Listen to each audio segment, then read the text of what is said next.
안녕하세요, 청취자 여러분. 여러분은 혹시 어떤 노래를 가장 좋아하시나요? 저는 이선희님의 인연이라는 노래를 가장 좋아해요. 이 노래는 멜로디도 참 좋지만 가사가 처음부터 끝까지 너무 애틋해서 노래를 다 들으면 명작 드라마를 본 것 같은 기분이 든답니다. 특히 고달픈 삶의 길에 당신은 선물인걸이라는 가사는 들을 때마다 제 마음을 울리는 것 같아요.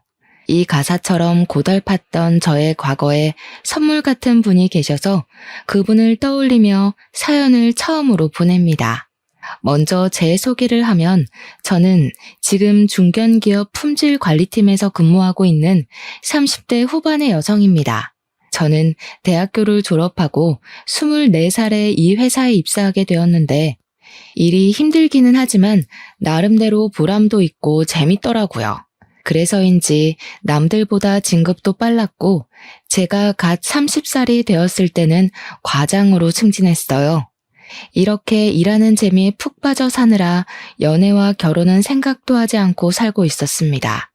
제가 가장이 되고 나서 얼마 후 회사의 신입 남자 직원 김인철이라는 분이 새로 들어왔어요.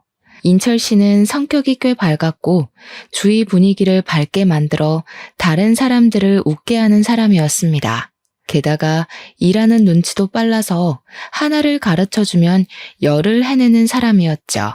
저는 인철 씨에게 일을 알려주며 친해지게 되었고 점점 회사 일뿐만 아니라 개인적인 일들도 공유하는 사이가 되었습니다. 우리는 둘 다 외동이었고 부모님과 함께 사는 데다가 같은 아파트 단지에서 살고 있었어요. 그 덕에 출퇴근도 같이 하고 가끔 술 생각이 나면 부담 없이 단지 내 편의점에서 맥주도 한 잔씩 했답니다. 그러면서 서로의 생활 방식이나 집에 관한 이야기도 나눴는데 인철 씨는 주말 오전에는 항상 어머니와 함께 교회에 갔어요.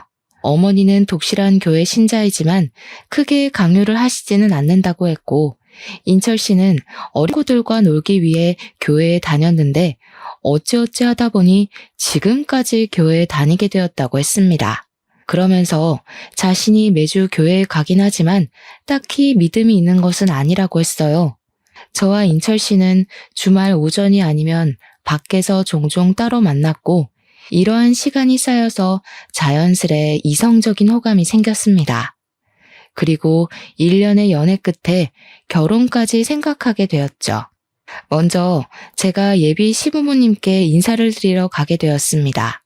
예비 시아버지는 인자하시고 유머러스 하셨지만 예비 시어머니는 표정이 그다지 밝지 않으셨어요. 그날 예비 시어머니는 저에게 딱 하나만 물어보셨는데 그것은 바로 제가 태어난 날짜와 시간이었습니다. 분명 교회에 다니시는데 사주를 보시려는 것처럼 물어보시니 왜 물어보시냐고 정중하게 물었어요. 그런데 그냥 궁금해서 물어봤다고 하시더라고요. 그 뒤로는 표정이 그다지 좋지 않으셔서 마음에 걸렸죠. 그래도 제게 싫다고는 이야기하지 않으셔서 원래 조금 낯을 가리시는 성격이라고 생각했습니다. 이어서 예비 남편이 우리 집으로 인사를 왔는데 우리 부모님은 제가 평생 혼자 살 줄 알았는데 더 늦기 전에 구제해줘서 고맙다고 하며 예비 남편을 두 팔 벌려 반기셨어요. 그리고 우리는 예비 시할머니께도 인사를 드리러 갔습니다. 시할머니는 우리 아파트에서 자동차로 15분 정도 되는 거리에 있는 주택에서 소소하게 농사를 지으며 살고 계셨어요. 처음으로 예비 시할머니께 인사를 드리러 가던 날 솔직히 정말 많이 긴장했습니다. 당시 제 나이가 34살이었는데 제 주변 친한 친구들은 이미 다 결혼을 했던 상태였어요. 결혼한 친구들의 이야기를 들어보니 자기 아들은 귀하지만 며느리는 천하게 대하는 시댁 어르신들이 정말 많았더라고요. 그래서 친구들이 예비 시할머니가 계신다고 하니 앞으로 정말 힘들겠다며 제 걱정을 많이 해주었습니다. 저는 예비 시할머니 역시 그러신 분이 아닐까 싶은 생각에 걱정하고 긴장되는 마음으로 할머니 댁에 갔어요. 원래 그날 예비 시부모님도 같이 가려고 했으나 갑자기 그날 일이 생겨서 같이 못 가시고 저와 예비 남편만 할머니 댁에 가게 되었습니다. 예비 시할머니는 저를 보자마자 어서 오라고 반겨주셨어요. 솔직히 저는 친구들에게 며느리를 못 살게 구는 시댁 이야기를 많이 들었던 터라 예비 시할머니께서 반겨주시는 것이 제가 정말 반가워서 반겨주시는 게 아니라 이 집에서 일할 사람이 와서 반겨주신다고 생각했습니다. 그래서 처음에는 예비 시할머니의 호의를 좋게 생각하지는 않았어요. 예비 시할머니는 제 손을 꼭 붙잡고 정말 예쁘다고 칭찬을 하시며 거실 소파에 앉아보라고 하셨습니다. 그러더니 부엌에 가서 찹쌀떡과 인절미를 가지고 오셨어요. 예비 시할머니는 손자 며느리가 온다고 해서 직접 만들었다고 하시며 찹쌀떡을 건네주셨습니다. 원래 저는 떡을 그다지 좋아하지 않았지만 제가 온다고 만드셨다고 하니 어쩔 수 없이 한 입 베어 물었는데 이 떡은 꿀을 발라놨는지 정말 맛있었어요. 제가 맛있게 먹는 모습을 가만히 보시던 예비 시할머니는 제게 앉아서 먹고 있으라고 하시더니 부엌에 가셨습니다. 제가 뭐 도와드려야 하나 싶어서 부엌에 따라가니 절대 오지 말라고 하셨어요. 어쩔 수 없이 거실에 앉아 떡을 마저 먹고 있는데 예비 시할머니는 이제 준비가 다 됐으니 부엌에 오라고 하셨습니다. 그래서 가보니 식탁에 각종 나물 반찬들과 잡채가 한가득 있었어요. 저는 솔직히 나물을 그다지 좋아하지 않습니다. 우리 엄마가 손맛이 없으셔서 나물을 무쳐도 하나도 맛이 없었거든요. 그런데 예비 시할머니가 만들어주신 나물 반찬은 정말 맛있었어요. 제가 한 그릇을 싹싹 비우니 예비 시할머니는 잘 먹어서 너무 예쁘다고 제 머리를 쓰다듬어 주셨습니다. 식사를 마치고 설거지라도 하려고 했더니 예비 시할머니는 절대 하지 말라고 하셨어요. 그래도 맛있게 먹었으니 제가 치우겠다고 하니 나는 내 며느리한테도 설거지 안 시켰다고 하며 저를 부엌에서 밀어내셨습니다. 예비 시할머니의 힘이 어찌나 세시던지 저는 그대로 밀려서 거실로 나올 수밖에 없었어요. 거실에서 예비 시할머니께서 직접 타주신 커피를 마시고 있는데 또 혼자 부엌에 들어가시더니 이번에는 나물이며 떡을 한가득 챙겨주셨습니다. 그러면서 줄 것이 이거밖에 없어서 미안하다고 하셨어요. 저는 너무 감사하기도 하고 아무것도 안 하고 얻어먹고만 온 것 같아 너무 죄송하다고 말씀드렸더니 가족끼리 무슨 그런 말을 하냐며 그냥 한 번씩 내 생각만 해달라고 하셨습니다. 사실 시할머니까지 계신다길래 걱정을 정말 많이 했는데 예비 시할머니는 인자하시고 저를 어린 손녀 보듯이 따뜻하게 대해주셨어요. 뭔가 어릴 때 돌아가신 저의 할머니가 다시 오신 기분이 들어서 마음이 따뜻하고 푸근했습니다. 이렇게 우리는 각자 집에 인사드린 후 본격적으로 결혼 준비를 시작했어요.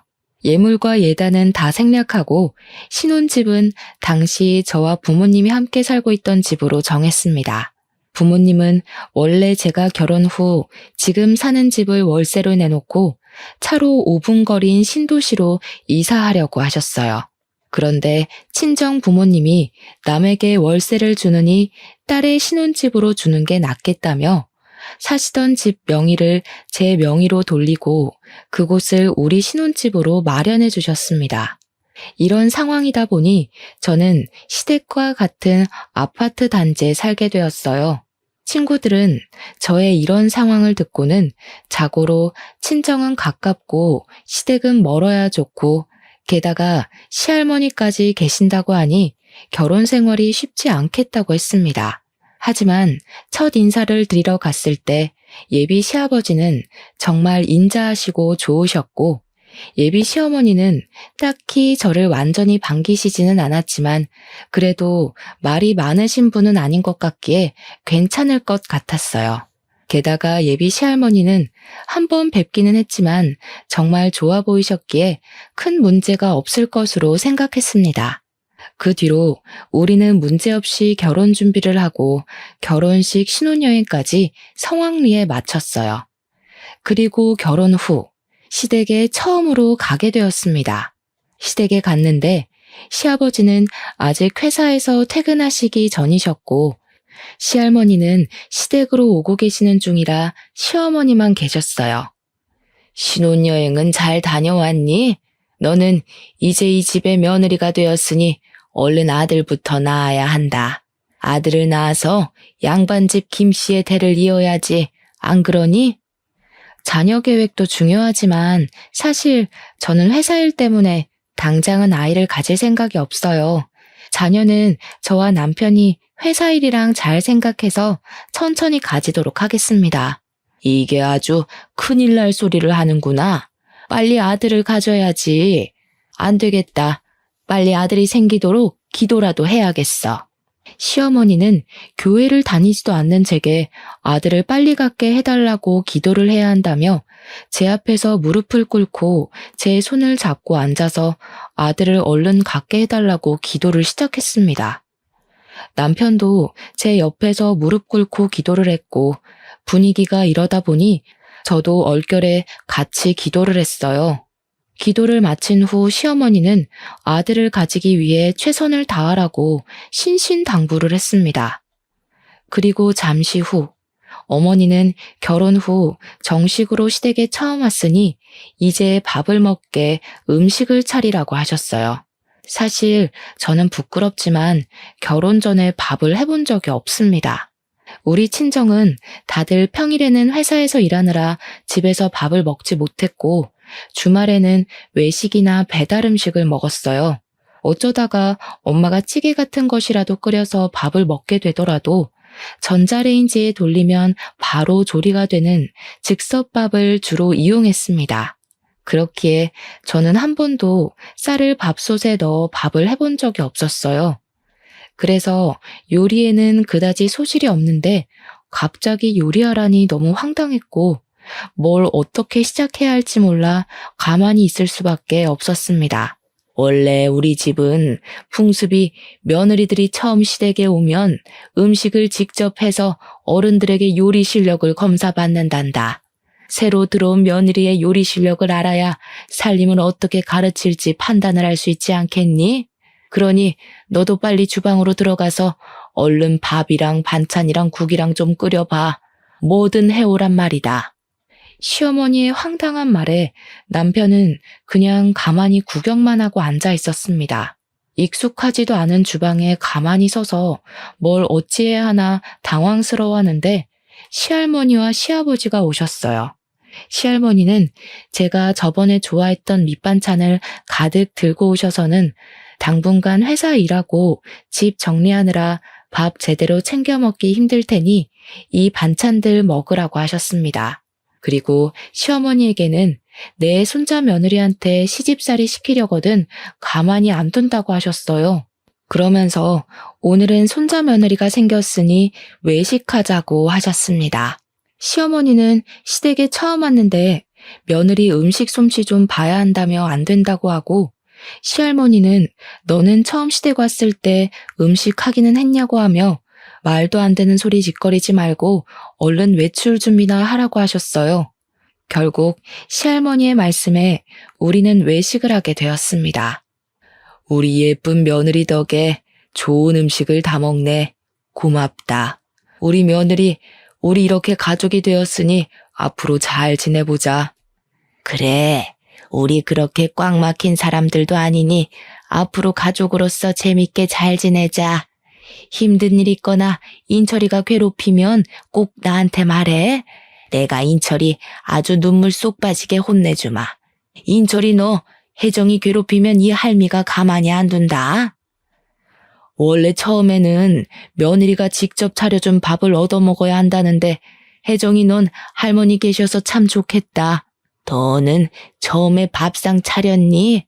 밥도 제대로 못 앉힌 주제에 무슨 말이 그리 많아. 어디서 지금 시애미질 하려고 드냔 말이다. 내가 언제 너한테 시애미질 됐니? 물론 그건 아니지만 그래도 할 도리는 해야죠. 도리? 너는 기본도리는 다 했고 어디 한번 너에 대해서 이 자리에서 읊어주랴?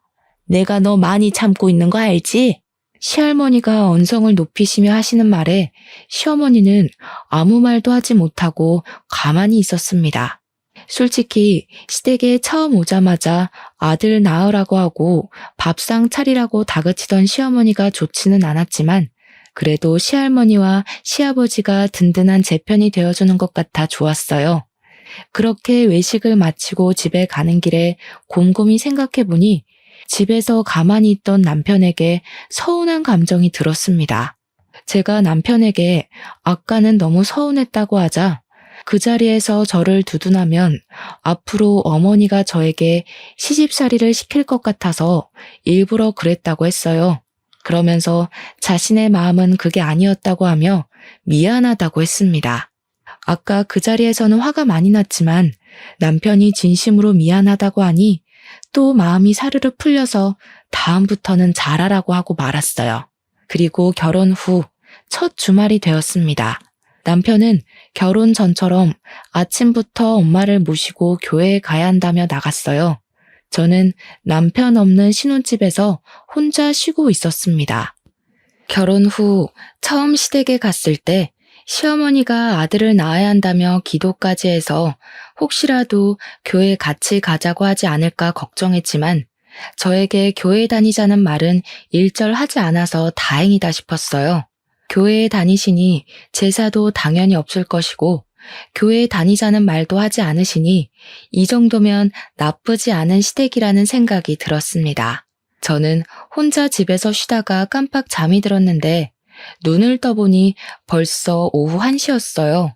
원래는 예배가 끝나고도 남을 시각이었는데 아직도 남편이 오지 않아서 전화를 해보니 결혼했다고 축하 인사 받느라 오후 늦게나마 집에 갈 것 같다고 했습니다. 저는 어쩔 수 없이 혼자 점심을 먹고 심심해서 친정에 놀러 갔어요. 친정 부모님은 첫 주말인데 왜 혼자 있느냐고 해서 시어머니와 남편이 같이 교회에 갔다가 늦게 온다고 해서 왔다고 했습니다. 친정엄마는 시어머니가 다른 사람들은 며느리에게 제사나 교회를 강요하던데 그러지는 않은 것 같아서 다행이라고 말씀하셨어요. 친정에서 엄마와 시간을 보낸 후 오후 5시쯤에 다시 신혼집으로 갔습니다. 집 앞에는 남편과 시어머니가 이제 막 와서 주차장에 차를 주차하고 있었어요. 시어머니는 저를 보자마자 집에 있지 않고 혼자 어디 갔다 왔냐고 물으시길래 할 일이 없어서 친정에 다녀왔다고 했습니다. 이게 결혼한 지 얼마나 됐다고 벌써 친정행이야? 제정신이야? 네? 여자는 결혼하면 친정 가지 말라는 법이라도 있나요? 제가 친정에 간 일이 제정신이냐는 욕을 들을 만큼 잘못한 일인 거예요? 당연하지. 원래 여자는 결혼하면 친정은 이제 없다고 생각하며 살아야 해. 그게 며느리다. 인철 씨는 결혼해도 자기 엄마랑 교회 다니면서 저는 왜 엄마를 보면 안 돼요? 그럼 저는 주말마다 혼자 집에 있어야 해요? 왜요? 남자랑 여자랑 같니? 그게 남자와 여자의 차이야. 그리고 네 하늘 같은 남편한테 인철 씨가 뭐니 인철 씨가. 감히 너 입에서 남편 이름을 올려? 안 되겠다. 아무래도 며느리 교육 좀 해야겠어. 내일부터 매일 아침 너희 집에 갈 테니 그리 알아라. 시어머니는 제 상식으로는 도무지 이해가 가지 않는 말을 하며 화를 버럭 내시고는 시댁으로 가시고 저와 남편도 집으로 들어갔습니다. 저는 남편에게 무슨 며느리는 친정에도 못 가게 하냐고 투덜댔어요. 남편은 그래도 우리 집은 제사도 없고 교회 나오라고 강요도 하지 않는데 이 정도면 남들보다 나은 것 아니냐며 이 상황의 심각성을 전혀 몰라 했습니다. 저는 이런 남편을 보며 이 결혼을 잘 유지할 수 있을까 하는 의문이 들었어요. 이미 결혼식도 다 올리고 했지만 혼인신고는 좀 더 지나서 신뢰가 확실히 쌓였을 때 해야겠다는 생각을 했습니다. 그날 밤 저는 원래 머리만 대면 잠을 자는 성격이었으나 그날은 이런저런 생각들이 꼬리에 꼬리를 물어 잠이 쉽게 들지 않았고 새벽 2시 정도에 겨우 잠이 들었어요. 아직 밖이 깜깜한 새벽, 갑자기 누가 우리 집 벨을 눌렀습니다. 시계를 보니 아직 5시였어요. 남편은 원래 잠기가 매우 어두워서 정신없이 잠을 자고 있었습니다.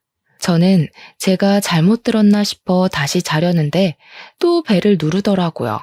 혼자 나가서 누군지 확인하려다가 갑자기 무서운 생각이 들어 남편을 흔들었지만 남편은 누가 업어가도 모를 정도로 아주 깊게 잠을 자고 있었습니다. 그때 시어머니로부터 전화가 왔어요. 무슨 일인가 싶어 전화를 받으니 지금 문 앞이라고 하시며 얼른 문을 열라고 하셨습니다. 제가 현관을 열자마자 시어머니는 새색시가 아직도 꼬락서니가 이게 뭐냐고 하며 얼른 잠 깨고 밥 차릴 준비하라고 하셨어요.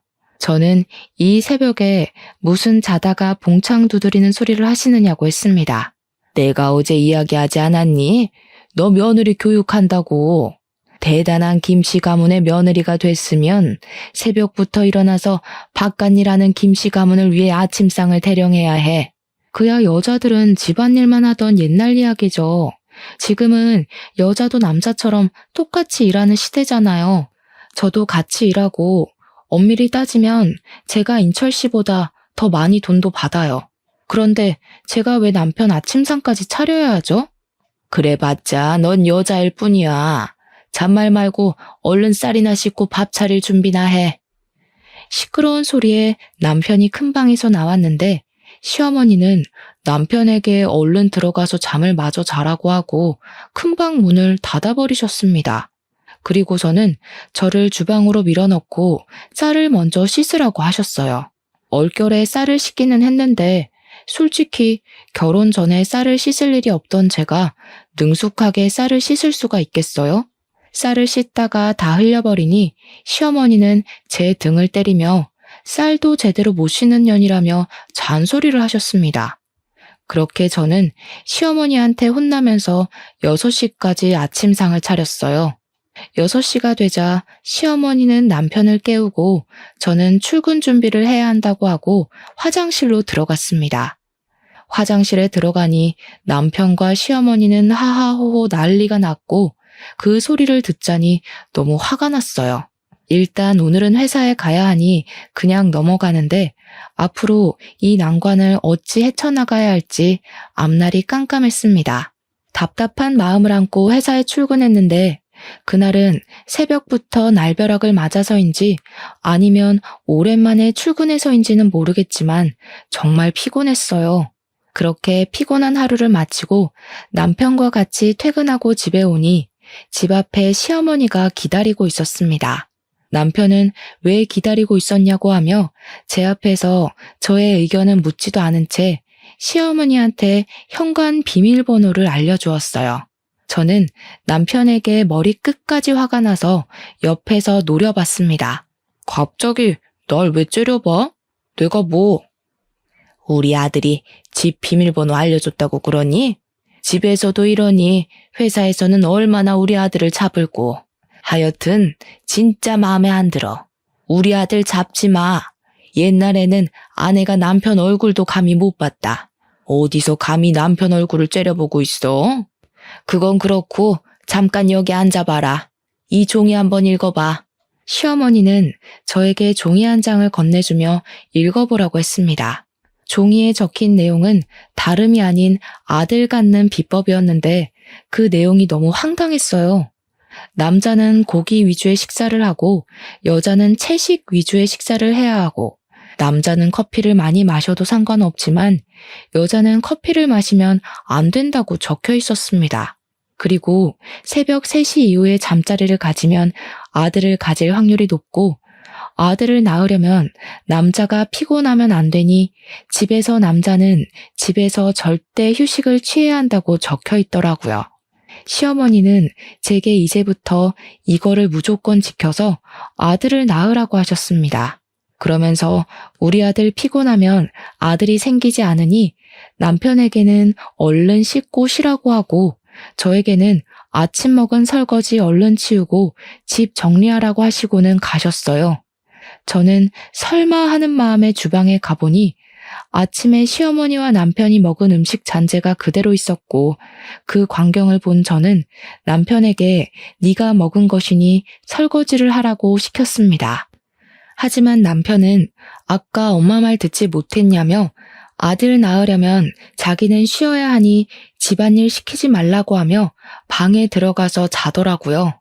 결국 저 혼자 그 많은 설거지를 하고 짜증나는 마음에 맥주 한 잔을 마시고 잠이 들었습니다. 다음 날 한창 잠을 잘 자고 있는데 새벽에 또 전화가 왔어요. 시간을 보니까 새벽 3시였고 전화 온 사람은 시어머니였습니다. 저는 핸드폰에 찍힌 시어머니라는 단어를 보는 순간 너무 짜증이 나서 전화를 거절했어요. 그랬더니 바로 또 전화가 오길래 도대체 무슨 일인가 싶어 일단 전화를 받았습니다. 지금 새벽 3시야. 얼른 인철이 깨워서 잠자리 가져라. 지금 해야지 아들이 생긴단 말이다. 알겠니? 이따 집에 가서 확인할 거야. 시어머니는 새벽 3시부터 전화해서 아들을 가져야 한다고 남편을 깨워서 잠자리를 가지라고 했습니다. 아니, 아들을 갖는 것이 저 혼자 노력해서 될 일도 아니고 이런 거는 아들을 갖는데 필요한 염색체를 가진 자기 아들에게 말해야지 저한테 시키는 것은 또 무슨 경우랍니까? 저는 시어머니의 말이 너무 황당해서 그냥 전화를 끊고 다시 잠을 청했어요. 그리고 잠시 후 집에 시어머니가 들이닥쳤습니다. 어제 남편이 알려준 비밀번호를 열고 들어온 거예요. 그때 시간이 새벽 5시였고 깊은 잠을 자던 저와 남편을 보더니 시어머니는 기겁하며 저를 거실로 데리고 나갔습니다. 왜 잠자리를 안 가졌어? 얼른 아들을 낳아야 할 것 아니냐? 저는 아직 아이 가질 생각 없어요. 그리고 제가 무슨 아들 낳으려고 결혼한 것도 아니고 왜 이리 아들을 가지라 말아요. 2년이 결혼했으면 아들을 얼른 가질 생각을 해야지. 네가 결혼하면서 우리 집에 해준 것도 없는데 아들이라도 낳아야 할 거 아니냐?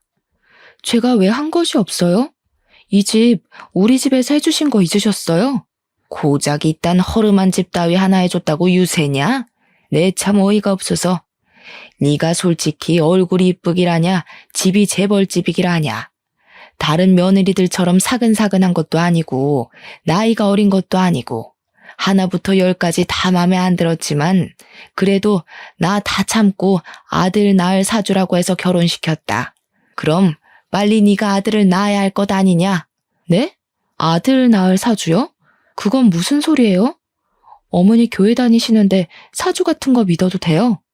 제 말에 시어머니는 잠시 당황하더니 말이 잘못 나왔다며 아들 잘 낳게 생겨서 결혼시켰다고 했습니다. 그러면서 시어머니는 빨리 인철이 깨워서 밥 먹이고 회사 가라고 하며 후다닥 나가버리셨어요. 저는 새벽 3시부터 전화해서 아들 낳으라고 닥달하는 시어머니가 너무 싫었습니다. 정말 맘 같아서는 당장 갈라서고 싶었지만 아침에 일어난 남편이 미안하다고 하기도 하고 자존심 센 제 성격상 결혼한 지 한 달도 안 돼서 이혼했다는 이야기가 회사에 돌면 너무 부끄러울 것 같아서 일단은 혼인신고는 하지 않고 그냥 있기로 했어요. 다행히 그 뒤로 시어머니는 우리 집에 새벽에 오지 않았고 새벽 3시에 전화하기는 했지만 무음으로 해놔서 전화가 왔는지 몰랐습니다. 그리고 여전히 저에게 매일 아들을 빨리 낳아야 한다고 하며 매일 연락을 하셨고 어쩌다 회식 때 제가 고기를 먹고 있다고 하면 크게 혼을 내셨어요. 회사에 있을 때도 커피는 절대 먹지 말라고 채비를 하셨답니다. 또한 남편은 피곤하면 안 되니 집에서 아무 일도 시켜서는 안 된다고 하며 집에서 설거지도 못 시키게 남편이 매일 퇴근할 때 우리 집으로 와서 감시하셨습니다. 저는 시어머니랑 분명히 따로 살지만 같이 사는 기분이 들었어요. 이렇게 살 바엔 차라리 빨리 임신이라도 됐으면 좋겠다는 생각에 남편과 저는 노력을 했지만 제가 스트레스를 너무 많이 받아서인지 아이는 생기지 않았습니다. 시어머니는 아들이 생기지 않는다고 제게만 닥달하고 매일 저를 붙잡고 기도했어요. 시댁 어르신 대부분이 손주 소식을 바라는 것은 알겠지만 이렇게까지 손주, 그것도 아들만을 바라는 시어머니의 모습이 이해가 잘 되지 않았습니다. 또 이렇게까지 강요하는 시어머니 때문에 스트레스를 너무 많이 받아서인지 잠도 잘 못 자고 뭔가 항상 불안하고 초조했어요. 이렇게 있다가는 제가 정신병에 걸려서 미쳐버릴 것만 같았습니다. 그러던 어느 날이었어요. 그날은 남편은 먼저 퇴근하고 저는 처리해야 할 일이 있어서 야근하고 밤 9시경에 집에 왔습니다. 그런데 현관문이 살짝 열려 있고 시어머니와 남편의 대화 소리가 어렴풋이 들렸어요. 저는 바로 들어가려다가 둘이서만 무슨 이야기를 하는지 궁금해서 몰래 엿들었습니다. TV 소리 때문에 자세히 들리지는 않았지만 대충 내용이 임신해서 아들을 낳으면 이혼한다는 대화를 나누더라고요. 저는 그냥 아침 드라마의 한 장면을 이야기하나 보다 싶어 별 생각 없이 현관문을 열고 들어갔는데 남편과 시어머니가 집에 들어온 저를 보더니 크게 당황해했습니다. 제가 왜 그리 놀라냐고 하자 시어머니는 아무 소리 없이 들어와서 그렇다고 하며 부엌으로 가버리시고 남편도 큰 방으로 휙 들어가 버리는데 뭔가 둘의 모습이 수상쩍더라고요. 순간 뭔가 아들을 낳으면 이혼한다는 말이 단순히 드라마의 내용이 아닐 수도 있겠다는 생각이 들었습니다. 다음 날 저는 중고 물건을 거래하는 카페에서 두 줄이 선명하게 뜬 임신 테스트기를 구매해서 시어머니와 남편에게 임신했다고 거짓말을 해봤어요. 시어머니와 남편은 크게 좋아하며 이제 이 아기가 아들이기만 하면 되겠다고 했습니다. 며칠 후 주말, 저는 친구들과 약속이 있어서 혼자 나갔어요. 원래는 저녁까지 먹고 올 생각이었으나 친구의 아기가 갑자기 열이 난다고 해서 생각보다 일찍 헤어졌습니다.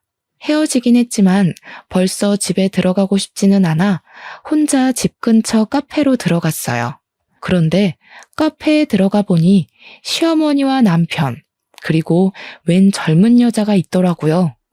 그 셋은 뭐가 그리 좋은지 신나게 대화를 나누고 있었고, 그래서 제가 카페에 들어온 것도 몰랐습니다. 저는 가서 아는 척을 하려다가 그들이 무슨 대화를 하는지 엿들어 보기로 했어요. 그래도 내가 열심히 기도를 드려서인지 아기가 벌써 생겼다는구나. 역시 하나님은 내 기도를 정말 잘 들어주신다니까. 그러게, 엄마가 새벽부터 일어나서 기도하더니 결국 이루어졌잖아. 이제는 혜정이가 아들을 낳으면 그 아들 빼앗아서 아연이와 결혼만 하면 되겠어. 그치? 어머니, 제가 잘 모실게요. 제가 비록 아들을 낳지는 못했지만 하나님의 음성대로 낳은 그 아들을 제 아들이라 생각하고 주님의 자녀로 열심히 키우겠습니다. 저는 시어머니와 남편, 그리고 상간녀의 말에 뒤통수를 제대로 맞은 기분이 들었습니다. 바로 가서 지금 이게 무슨 상황이냐고 따지려다가 혹시 몰라 핸드폰 녹음기를 켜고 그들이 앉은 테이블로 갔어요. 그들은 이곳에서 저를 만나리라고는 생각도 하지 못했는지 다들 깜짝 놀라 했습니다. 저는 그들에게 조금 전에 한 대화를 다 들었다고 말하며 지금 이게 도대체 무슨 상황인지 설명 좀 해달라고 했어요. 이렇게 된 이상 말해야겠구나. 일단 여기 앉은 이 분은 우리 교회 목사님의 외동 따님이시란다. 원래 우리 인철이는 이 따님과 결혼을 하려고 했지. 그러면 우리 인철이는 교회를 물려받고 회사를 관두더라도 목사로 계속 일할 수 있잖아? 그럼 둘이서 결혼하면 되지. 왜 저랑 결혼시킨 거예요? 목사님 따님이 젊었을 때 자궁에 문제가 생겨서 자궁을 적출했다지 뭐니. 그래서 아이를 가질 수가 없다는 거야. 그런데 나는 우리 아들의 대를 이어줄 사람이 필요해서 일을 어쩌나 하고 주님께 주님의 일꾼이 될 손자가 필요하다고 기도를 드렸지. 그렇게 교회에서 기도하고 나오는데 인철이가 너랑 아파트 편의점에서 맥주를 먹는 모습이 보이는 게 아니겠어? 그때 하나님의 음성이 들리는 거야. 일단 저 둘이 결혼을 시켜 아들을 낳은 후 둘이 이혼을 하고 그 뒤에 목사님 따님과 결혼을 시키라고 말이야. 아주 좋은 생각이었지. 하나님의 일꾼이 될 손자도 생기고 우리 인철이는 목사가 되고 말이야. 혹시나 하는 마음에 너와 인철이 둘의 사주를 봤더니 아들을 낳을 수 있는 사주라더라. 그래서 바로 둘이 결혼시킨 거야. 네가 마음에 하나도 안 들지만 말이야. 상간녀는 시어머니의 말에 작게 아멘이라고 말하며 아주 감동한 듯한 표정을 지었습니다. 그럼 지금 이 상황을 전현의 부모도 알아요? 그 교회 목사라는 사람도 이 상황 다 알고 있냐고요? 당연하지. 그게 하나님의 뜻이고 음성인데 목사님이 모르시겠니? 당연히 다 알고 지금 네가 아들을 낳아주기만을 간절히 기다리고 있단다. 그러니까 너는 하나님의 뜻을 따라서 아들을 낳고 꺼져주기만 하면 돼. 그럼 목사님이랑 내가 섭섭지 않게 챙겨주마. 근데 어쩌죠? 저 임신한 거 가짜인데. 저 임신 안 했어요. 당연히 제 뱃속에 아기도 없고요. 그때 그 두 줄 테스트기는 중고거래하는 카페에서 산 거예요. 하도 임신하라고 닥달해서 말이죠. 시어머니는 사실 임신이 아니라는 말에 화를 버럭 내며 제 머리채를 잡고 흔들었습니다. 지금 머리채를 잡아야 할 사람이 누군데 자기가 머리채를 잡으니 너무 화가 나서 심장이 터져나올 것만 같았어요. 당연히 남편과 이혼을 할 것이지만 이대로 이혼하기에는 뭔가 억울했습니다. 이들을 완전 갈기갈기 찢어놓고 이혼하고 싶었어요. 저는 일단 카페에서 사람들이 다들 보고 있어서 카페에서 나와서 집으로 갔습니다. 그리고 시할머니와 시아버지에게 제가 녹음한 파일을 보냈어요. 제가 녹음한 파일을 들은 시할머니와 시아버지는 한달음에 우리 집에 오셔서 이게 다 사실이냐고 하셨습니다. 저는 방금 카페에서 있던 일이고 제가 들은 이야기를 하나도 빠짐없이 말씀드렸어요. 잠시 후 시어머니와 남편이 화가 잔뜩 난 표정으로 집에 들어왔고 시할머니는 현관에서 신발을 벗고 있는 시어머니의 뒤통수를 세게 갈기셨습니다. 이 썩으려나. 네가 믿는 하나님이라는 작자는 불륜을 저지르라고 가르치디에 정신 나간 년. 하긴 니녀는 젊을 때부터 아주 싹수가 노래가지고 정신 나간 짓만 골라서 했지. 그래도 술집에서 자란 니년 불쌍해서 거둬줬더니 이제 교회에 빠져서 그딴 짓이나 하고 앉았냐? 썩 꺼져. 너 당장 내 눈앞에서 꺼져. 이혼해 둘이. 네, 저도 더는 참지 못하겠네요. 그동안 정이 있어서 같이 붙어 살았는데 이런 정신 나간 짓이나 하고 정말 같이 못 살겠어요. 저 혼자 늙어 죽는 한이 있어도 이제 이 사람 같이 데리고 못 삽니다. 당장 나가. 이제 당신과 나 끝이야. 아버지, 진짜 엄마랑 이혼할 거예요? 그래도 같이 산 정이 있는데 어떻게 그래요? 할머니, 아버지 좀 말려봐요. 이 새끼가 아직도 정신을 못 차렸나? 너 어릴 때는 피덩이인 네가 우리 아들의 진짜 자식인 줄 알고 거뒀고 커서는 그래도 너를 키운 정이 있어서 같이 키웠어. 나 네가 우리 집 자식이 아니더라도 그래도 내 손주라 생각하고 키웠다. 그런데 역시 피는 못 속이지. 피는 못 속여. 지 어미 닮아서 싹수가 노란 짓만 하고 다니는 꼴을 보니 더는 너 내 자식으로도 못 두겠다. 너도 네 어미랑 같이 나가. 나가서 너네 잘난 하나님한테 기도나 하며 살란 말이다. 시할머니와 시아버지는 집에 들어오려던 시어머니와 남편을 내쫓았습니다. 그리고 제게는 놀라지 말고 들으라며 젊은 시절 이야기를 해주셨어요. 시아버지는 젊을 때 다른 분과 결혼을 하셨었고 그분이 몸이 약하셔서 아기는 없었다고 해요.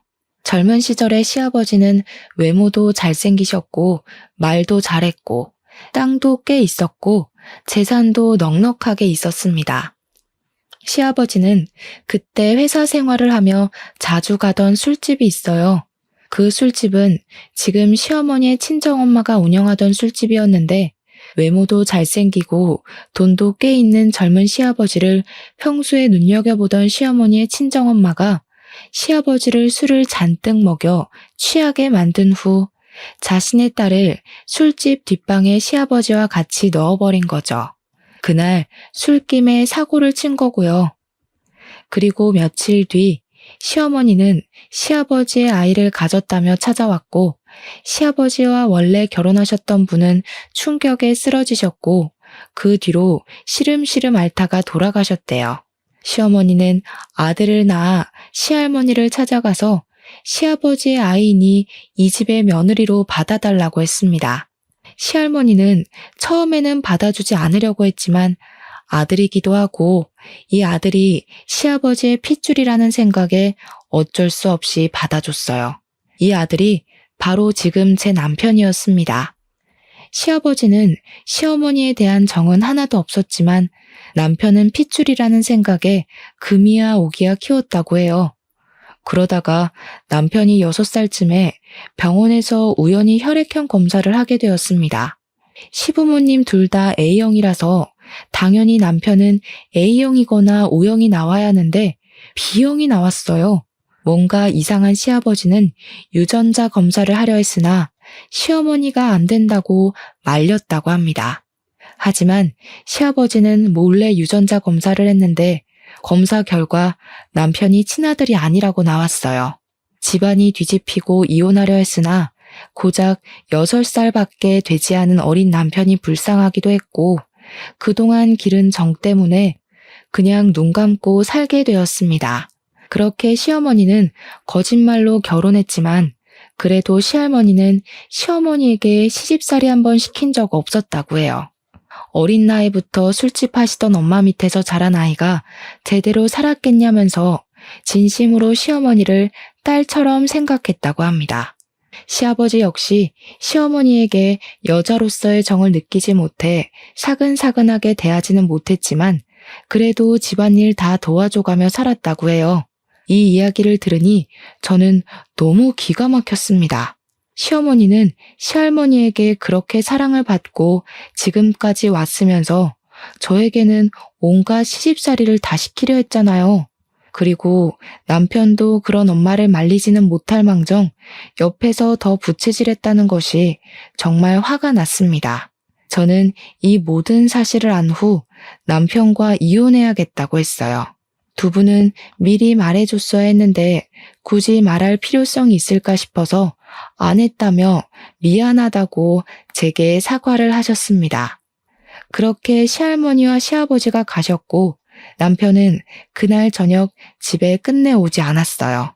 저는 남편의 모든 짐을 다 챙겨서 심부름 센터를 통해 회사로 보냈습니다. 그리고 녹음한 파일을 지역 맘카페와 시어머니와 남편이 다니던 교회에도 올렸어요. 마침 교회에서 활동하던 사진이 교회 사이트에 있길래 시어머니와 남편의 사진도 함께 올렸습니다. 혹시나 해서 모자이크 처리를 하기는 했지만 지인이면 알아볼 수 있을 법하게 올렸어요. 폭풍 같은 주말이 지나고 다시 월요일이 되었습니다. 남편은 자신의 자리에 심부름센터에서 보낸 남편의 짐들을 보고 이게 다 뭐냐고 물었어요. 뭐긴 뭐야, 너 짐이지. 이제 내 집에 들어올 생각하지 마. 그 집 내 명의인 거 알지? 진짜 잔인하다. 어떻게 사람을 이렇게 곤란하게 해? 네가 그러고도 사람이야? 먼저 엿먹인 게 누군데 그래. 애초에 나한테 마음도 없었으면서 너 아들 낳아줄 여자 필요해서 나랑 결혼하고 나서도 목사 딸년 만나고 다니는 게 곤란하게 한 거 아니면 뭐니?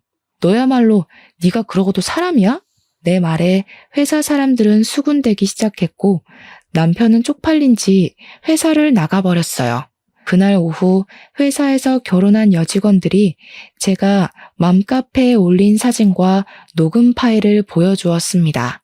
그 밑에 댓글을 보니 시어머니가 교회 생활을 아주 열심히 해서인지 어느 교회 다니는지 다 나와 있었고 교회 목사 딸인 상간녀의 얼굴과 신상까지 다 나왔어요.